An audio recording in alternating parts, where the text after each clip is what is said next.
kotanga mikolo kolonanga ona ebandenge yako banga yo eye ona ekolako tosaka kombo na yo yango la Bible dit heureux le peuple qui connaît le son de la trompette.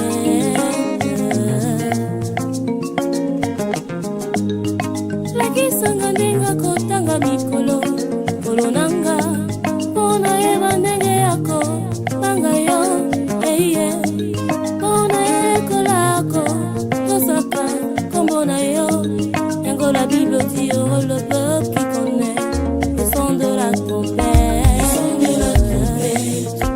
Je te suis grandement reconnaissant, toi qui as créé les cieux et la terre. Père, je te bénis pour ce moment favorable que tu viens de nous accorder, de me présenter encore devant tes enfants pour parler de ta part. Conduis-nous par ton esprit. Bénis l'oreille et le cœur qui va te recevoir. Au nom précieux de notre Seigneur et Sauveur Jésus-Christ, gloire, gloire, gloire, gloire, gloire à l'agneau, gloire, gloire à Jésus. Mes bien-aimés, dans le Seigneur, soyez bénis. Au nom précieux de notre Seigneur et Sauveur Jésus-Christ, c'est votre bien-aimé Nzemampe Ewan Israël de l'éternité, les sceaux du cœur, les sceaux de l'éternel, les réserves de Yehoshua Hamashiach. Mes bien-aimés, je voulais partager avec vous ce matin la pensée du Seigneur. On va lire dans le livre de 1 Thessaloniciens, chapitre 5, le verset 18 à 21. 1 Thessaloniciens, le chapitre 5, le verset 18 à 21. Je lis au nom de Jésus-Christ. Remerciez Dieu en toute occasion. C'est ce qu'il entend de vous qui êtes unis au Christ Jésus. N'empêchez pas l'Esprit Saint d'agir. Ne méprisez pas les prophéties. Examinez tout avec soin et retenez ce qui est bon. Amen. Mes frères et sœurs dans le Seigneur, le thème, je l'ai intitulé « Examiner ». Comme l'apôtre Paul nous recommande d'examiner les prophéties. Ce thème, je voulais partager avec vous puisque j'ai vu dans les réseaux où on invoque la pénurie de produits alimentaires. Et je souhaite examiner et vérifier ces informations à la lumière de la parole de Dieu. Amen. L'apôtre Paul dit d'examiner les prophéties, de ne pas empêcher le Saint-Esprit d'agir. Mes frères, la Bible dit Jésus-Christ est le même hier, aujourd'hui et éternellement. Hier veut parler de l'ancienne alliance. Aujourd'hui, il est avec nous, lui qui est Emmanuel de parmi son peuple. Mais dans le futur, dans l'éternité, il sera avec nous dans notre ville où la Bible dit la nouvelle Jérusalem. Donc c'est ça, Jésus-Christ est le même hier, aujourd'hui et éternellement. Donc pour expliquer la parole, il faut regarder ce qui s'est passé d'abord hier. Et pour ramener à notre vie et voir à la lumière de la parole, qu'est-ce qu'un enfant de Dieu peut faire dès que les gens parlent ou les gens donnent des prophéties. Parce que j'avais suivi et moi aussi j'avais aussi partagé à quelques personnes qui sont sur mon répertoire, où ils ont parlé comment est-ce que... Et je me souviens même à l'époque de Covid, comment les gens faisaient des queues partout. Vous voulez acheter 2 ou 3 bouteilles d'huile, on vous dit de prendre une bouteille. Donc, quand Dieu parle, ce n'est pas à être paniqué. Il faut lire les Écritures et je vais vous parler comment peut être l'attitude d'un enfant de Dieu. Amen. Je prends d'abord dans le livre de Genèse, chapitre 41, le verset 25 à 30. Je lis au nom de Jésus-Christ. Et Joseph dit au Pharaon, le songe du Pharaon est un. Dieu a déclaré au Pharaon ce qu'il va faire. Les 7 bonnes vaches, ce sont cette année, et les 7 bons épis, ce sont cette année. C'est un seul songe. Les 7 vaches maigres et laides qui montaient après elles, ce sont cette année, et les 7 épis vides, brûlés par le vent d'Orient, ce sont cette année de famine. C'est la parole que j'ai dit au Pharaon, ce que Dieu va faire. Il les montre au Pharaon.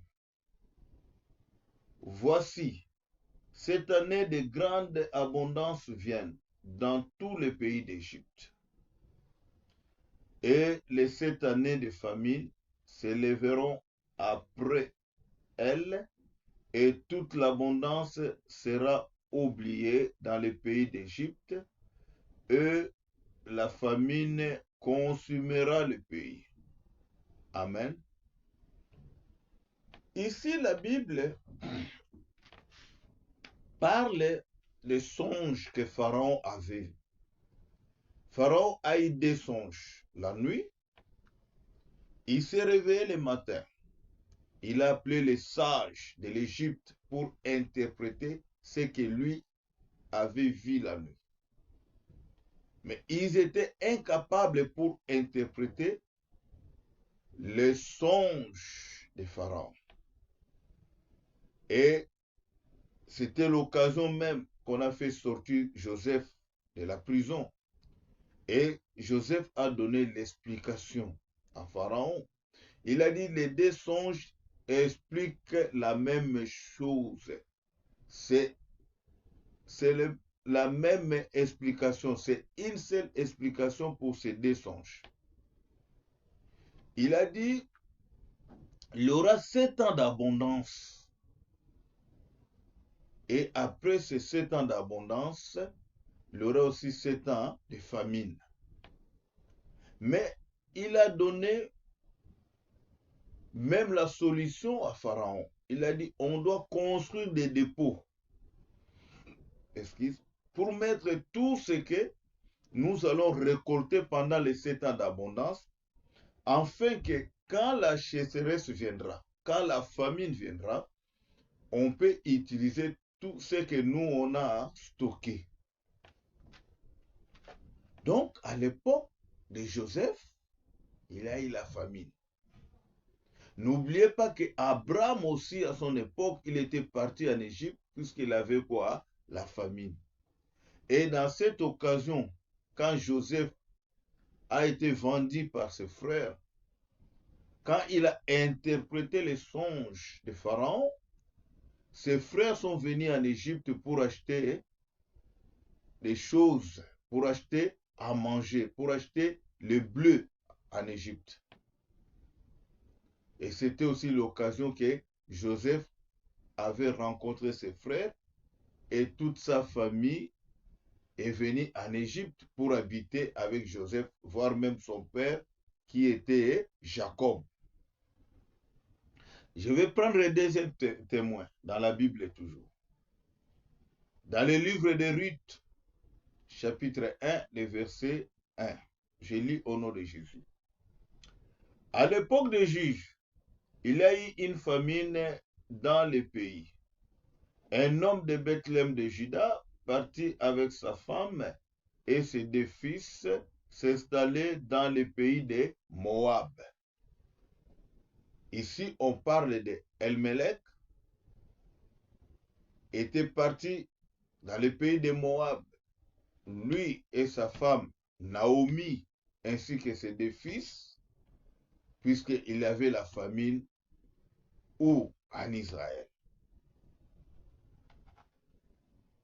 Je prends un troisième témoin. 2 Samuel, le chapitre 21, les versets 1er et 2. 2 Samuel 21, versets 1 et 2. Je lis au nom de Jésus. Au temps de David, il y a eu une famine qui dure 3 ans. David consultait le Seigneur. Le Seigneur lui répondit, c'est à cause de Saül et de sa famille, ils ont commis un crime en tuant les gens de Gabaon. Le roi réunit les Gabonites pour leur parler. Ces gens-là ne sont pas des Israélites, mais ils font partie des derniers Ammonites. Les Israélites leur ont juré de les laisser en vie. Pourtant, Saül, à cause de son trop grand intérêt pour les gens d'Israël et de Juda, a voulu les supprimer. Ici, on parle des peuples qui habitaient le pays de Gabaon. Souvenez-vous que dans le livre, Josué avait fait alliance avec ces gens-là. Mais à l'époque du roi Saül, il voulait exterminer ce peuple. Il avait commencé à tuer ce peuple. Mais comme il y avait l'alliance que ce peuple avait fait avec Josué, Dieu s'est vengé de ça. Il a même donné des sanctions à son peuple en Israël. Il a eu la chasseresse dans le pays, la famine dans le pays, et le roi David est parti consulter l'Éternel pour demander à Dieu pourquoi il y a la famine. La Bible souligne que c'était pendant 3 ans. Et le roi est parti consulter Dieu. Si vous lisez les chapitres en bas, vous verrez que David est parti voir ce peuple quand Dieu a parlé à David que c'est à cause du roi Saül et sa famille, ils ont tué ce peuple. Mais quand David est parti voir ce peuple, les peuples, ils ont répondu à David, il dit que non. Même si vous donnez quelques Israélites qu'on puisse tuer, ce que le roi Saül nous a fait, ça ne peut pas se résoudre à quelques peuples. Mais ce que nous te demandons, David a dit, même si vous nous donnez de l'or, ça ne peut pas suffire à ce que nous, on a subi comme sort, comme ce que le roi nous a fait, Saül.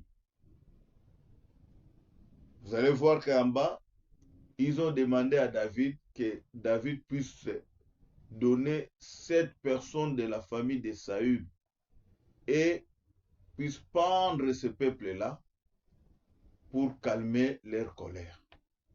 Et David avait exécuté. Il avait donné 7 personnes de la famille de Saül. Et la colère de Dieu, Dieu a enlevé, il a eu maintenant l'abondance dans le pays. Donc, il a eu aussi la sécheresse à l'époque du roi David, causée par qui? Par le roi Saül. Je vais prendre un autre exemple où les témoins dans le Nouveau Testament. Actes chapitre 11, le verset 27 à 30. Je lis au nom de Jésus-Christ. Un jour, des prophètes viennent à Jérusalem à Antioche. L'un d'eux s'appelait Agabus. Poussé par l'Esprit Saint, il annonce qu'il va bientôt y avoir une grande famine sur toute la terre. Et cette famine est liée en effet au temps où Claude est empereur.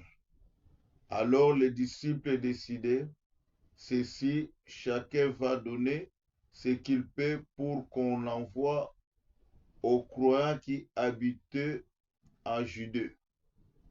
Les disciples font cela, ils envoient leurs dons aux anciens de Judée par l'intermédiaire de Barnabas et Saul, qui est Paul. Donc, même dans le Nouveau Testament, le prophète Agabus avait vu ça. Il a prophétisé. Il a dit, il y aura la famine sur toute la terre. Et les disciples, ils ont organisé, ils ont fait une collecte pour les croyants de Judée. Et ils ont donné ça à Barnabas et à Saul pour donner aux croyants de Judée. Donc, mes frères, même dans l'ancienne alliance, même dans le nouveau, il y a eu des moments où il y a eu la famine sur la terre. Si je parle de ça, ce n'est pas seulement pour appuyer ce que les gens qui ont prophétisé, mais pour donner aussi aux enfants de Dieu, vérifier dans les Écritures et voir quelle sera l'attitude d'un enfant de Dieu si ces choses arrivent. Amen. Je vais prendre dans le livre de Matthieu, chapitre 24, les versets 37 à 38. Je lis au nom de Jésus-Christ. Ce qui arrivait à l'époque de Noé arrivera de même au retour du Fils de l'homme. En effet, dans le jour précédent le déluge, les hommes mangeaient, buvaient, se mariaient et mariaient leurs enfants, jusqu'au jour où Noé est entré dans l'arche. Ici, le Seigneur compare son avènement à celui de Noé. Les gens, ou nous les humains, nous oublions que nous sommes ici sur cette terre, chacun Dieu lui a confié une mission. Et notre durée sur cette terre est limitée. Il y a un délai. Nous ne sommes pas là pour vivre éternellement sur cette terre. Chacun rendra compte de ce que Dieu lui a confié.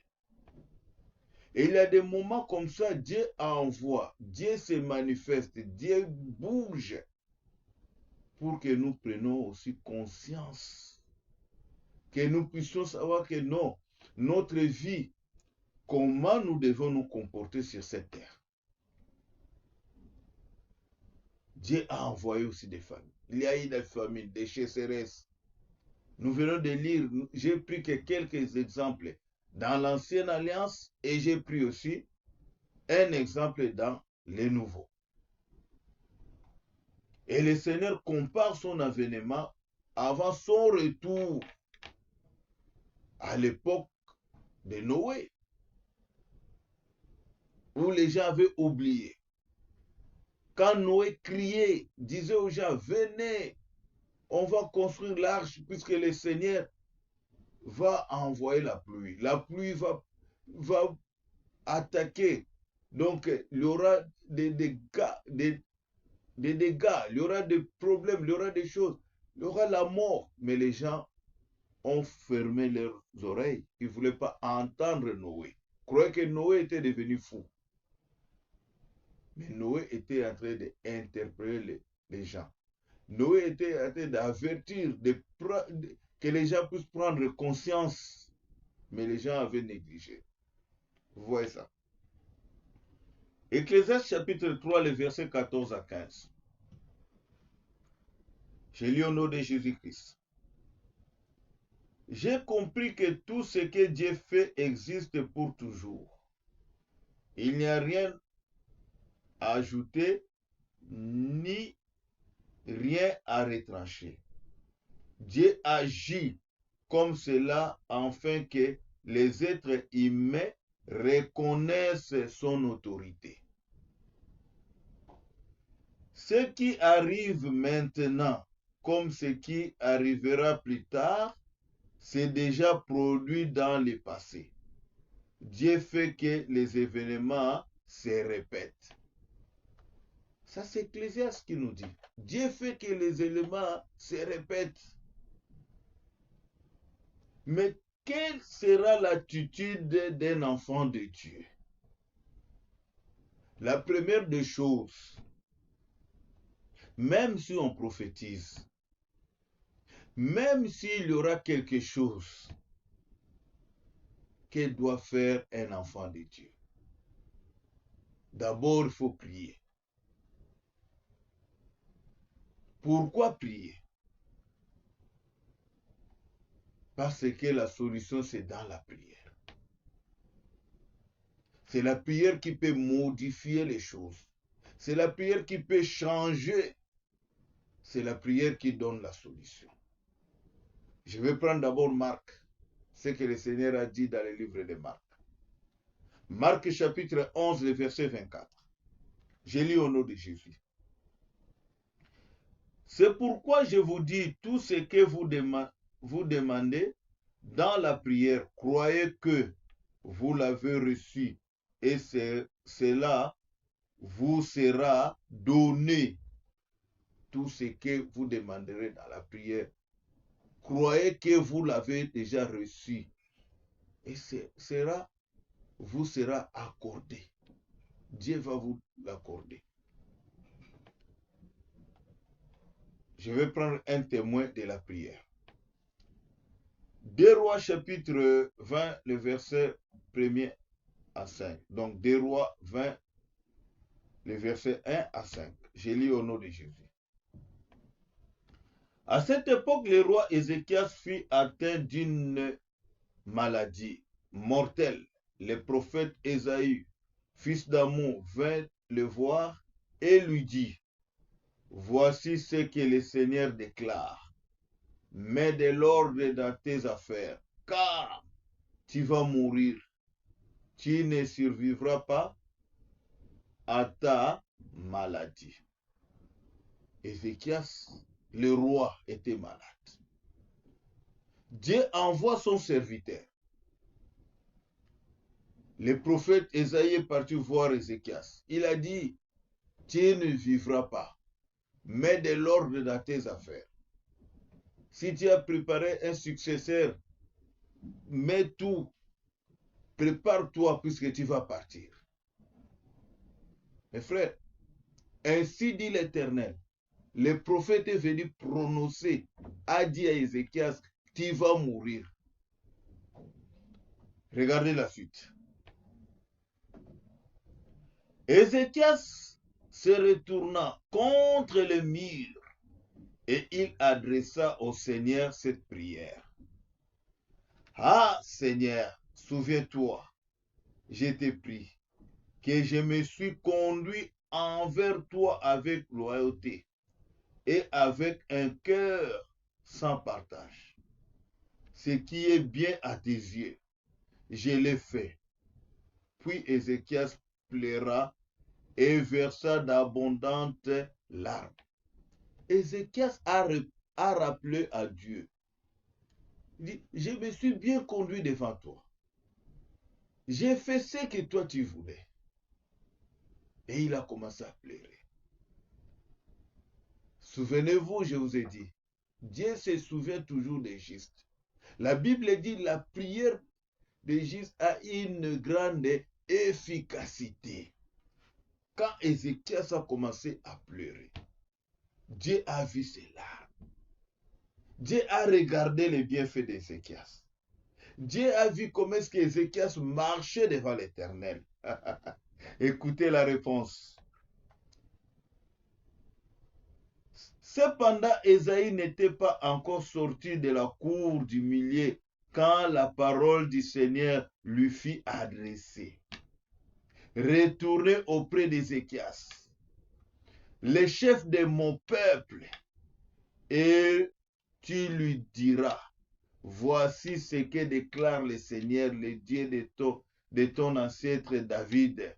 J'ai entendu ta prière, j'ai vu tes larmes, eh bien, je vais te guérir.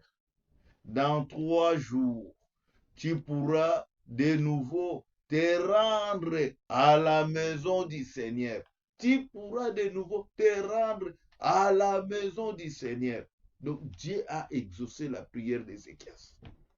Il a dit dans 3 jours. Et si vous lisez, Dieu avait accordé 15 ans à Ézéchias. C'est ça l'attitude d'un enfant de Dieu. Il ne faut pas trembler que je n'ai pas l'argent. Comment est-ce que je vais acheter des vivres pour mettre en réserve? Mes frères, priez d'abord. Implorez d'abord la grâce de Dieu. C'est ce que Dieu demande. Si Dieu veut frapper, si Dieu veut faire quelque chose, il peut. S'il avait décidé de faire ça pendant, par exemple, 1 année, il peut réduire ça à 6 mois. Il peut réduire ça à 2 mois. Il peut réduire ça à 1 mois. Il peut même annuler, puisqu'il est souverain. Mais c'est à toi d'abord de prier. Les messages, oui. Dieu a parlé, oui. Mais Dieu a changé pour Ézéchias. Il peut changer aussi la situation pour toi. Examiner. Que de commencer à pleurer, qu'est-ce que je vais faire? Oh, je vais rentrer en Afrique. Quand on dit, ça va frapper, ça ne sera pas. Si c'est Dieu qui a décidé. Mais partout, ta position, c'est de prier. Proverbe chapitre 6, les versets 6 à 8.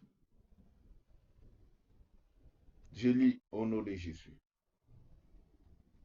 Toi qui es paresseux, va voir la fourmi, observe son comportement et tirez-en une leçon de sagesse.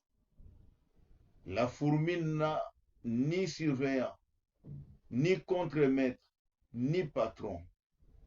Pourtant, elle amasse de la nourriture pendant l'été. Au temps de la récolte, elle fait des provisions. C'est ce que je disais. Faire des provisions, ce n'est pas mauvais. Ce n'est pas mauvais. En Égypte, ils ont fait des provisions.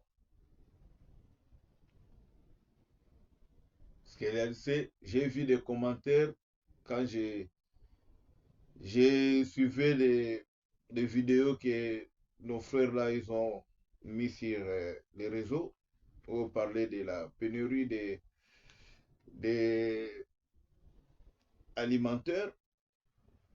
J'ai vu des commentaires, il y a ceux qui ont dit gloire à Dieu, Seigneur, tu nous as révélé.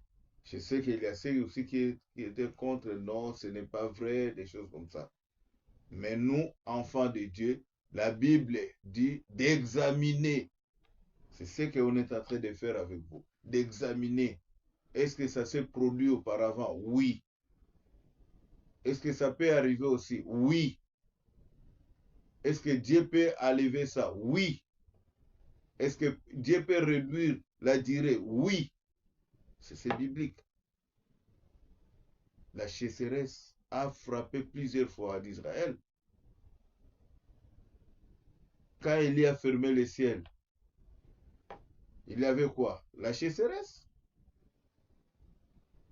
Et même dans les passages, on voit même il y avait des femmes où l'une avait prêté son fils, ils ont mangé ensemble avec l'autre. Au moment où celle qui avait prêté son fils est partie demander aussi à l'autre d'amener son fils qu'on puisse manger, et celle-là a refusé. Elle est partie voir le roi pour dire que non, moi j'avais donné mon fils. Vous voyez comment est-ce que la misère, la souffrance, la sécheresse, les gens sont même parvenus même à manger les enfants. Mais la seule chose que nous, enfants de Dieu, nous devons faire, c'est de prier. Parce que Dieu peut te fortifier. Afin que quand la chose va arriver, que tu sois debout, que tu ne puisses pas faire n'importe quoi, que tu ne puisses pas nier ta foi, que tu ne puisses pas aller t'agenouiller devant les gens pour faire pour demander quoi, faire la mendicité. Non, c'est le moment de te préparer spirituellement, de ne pas avoir peur, mais de prier, de demander la grâce de Dieu. Vous voyez ça? Gloire à Jésus. Je prends Psaume 37, le verset 3 à 5. Mets ta confiance dans le Seigneur. Fais ce qui est bien. Alors tu resteras dans le pays en toute sécurité. Trouve ta joie dans le Seigneur et il te donnera ce que ton cœur désire. Confie ta vie au Seigneur et confiance à lui et il agira. Confie ta vie. Fais confiance à lui et il agira. Je prends le dernier verset parce que temps nous avancer là. Éphésiens chapitre 5, les versets 15 à 16. Je lis au nom de Jésus. Faites bien attention à votre conduite. Ne vivez pas sans réfléchir. Vivez plutôt comme des sages, qui savent profiter du temps que Dieu leur laisse. Les jours que nous vivons sont mauvais. Les jours que nous vivons sont mauvais. Nous nous approchons vers la fin, où il y aura des événements plus purs, plus compliqués. Confie-toi à l'Éternel. La famine peut venir. La sécheresse peut venir. Pénurie alimentaire peut arriver. Mais toi, confie-toi à l'Éternel. Dieu est fidèle. Nous voulons que de bonnes choses, mais ce que Dieu a parlé dans sa parole, ce que Dieu a déjà prédit, il a parlé que vous verrez ça. Lisez même Matthieu 24. Le Seigneur a dit plusieurs choses, plusieurs détails dans Matthieu 24. Nous qui sommes les gens d'aujourd'hui, nous sommes vivants. Dieu nous donne la vie. Nous sommes comptés parmi les survivants. Nous allons voir ces événements-là. Personne ne va s'échapper de ça. Mais ce qui est bien, que tu sois dans le Seigneur. Que tu vis ta vie selon la volonté de Dieu. Et Dieu va t'épargner. Ce n'est pas d'avoir peur, de trembler. Qu'est-ce que je veux faire? Moi, qu'est-ce que je n'ai pas d'argent? Comment je vais faire? Mais tu peux avoir la provision. Mais si tu remplis les choses avec la provision et que ce que Dieu a promis, va faire 5 ans, ta provision là va finir. Les réserves n'aura plus. Tu vas vivre comment? Mais plutôt, confie-toi à Dieu. Prie. Demande au Seigneur qu'il te protège. Demande au Seigneur qu'il puisse épargner ta vie. Que tu ne puisses pas être agité.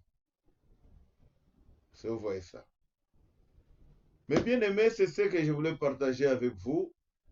Le thème, je l'ai intitulé Examiner. Puisqu'il y a plusieurs personnes qui ont parlé sur les réseaux de cette pénurie qui va arriver.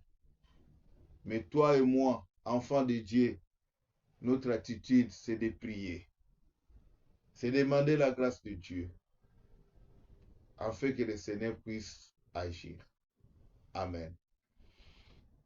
Vraiment, c'est ce que je voulais partager avec vous. Je vous demande toujours, mes frères, de vous abonner, de partager nos vidéos, de liker nos vidéos. Il y a un numéro que vous pouvez nous contacter, ceux qui ont besoin de conseils, ceux qui veulent être assistés par la prière. Notre Dieu est fidèle. Il est là. Que le Seigneur vous bénisse, qu'il guérisse ceux qui sont malades, qu'il donne la solution à ceux qui ont des problèmes. Au nom précieux de notre Seigneur et Sauveur Jésus-Christ.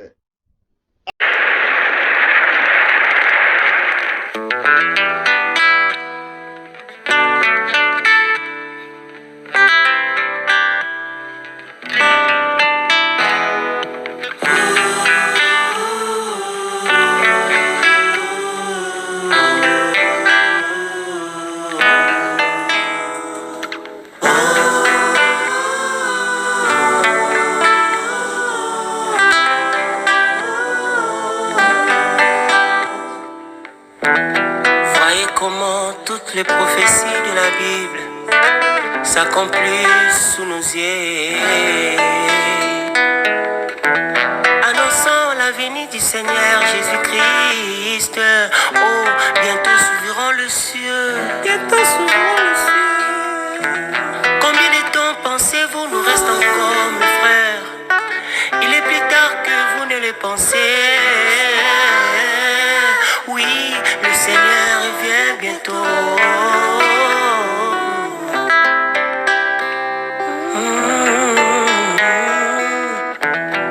Des signes déployés dans le ciel, sur la terre et partout, proclamons qu'il n'y a plus de temps. Répentez-vous ou vous mourrez.